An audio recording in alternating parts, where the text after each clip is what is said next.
فردوس جہاں بنت محمد شفیع الدین صاحب حیدرآباد ہندوستان سے پوچھتی ہیں۔ سوال نمبر 1، مولانا کیا صدقہ یا زکوٰۃ کے پیسوں سے مسافر کی مدد یا تبلیغی جماعت کی مہمان نوازی کرنا کیسا ہے؟ جواب،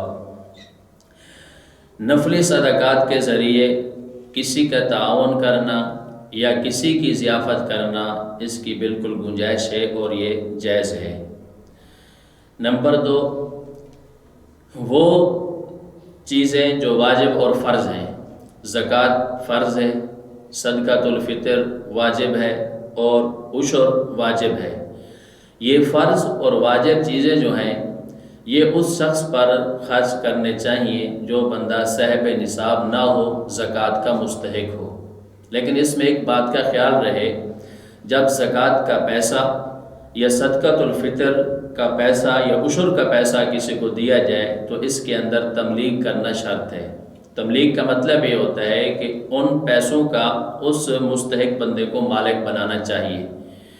مالک بغیر اگر کوئی بندہ زکوٰۃ کے پیسوں سے اناج خریدتا ہے، اس سے کھانا بناتا ہے اور کھانا بنا کر دسترخوان پر لگا دیتا ہے، کسی کی ضیافت کرتا ہے، تو ضیافت اور مہمان نوازی تو ہو جائے گی، البتہ اس سے زکوٰۃ ادا نہیں ہوگی۔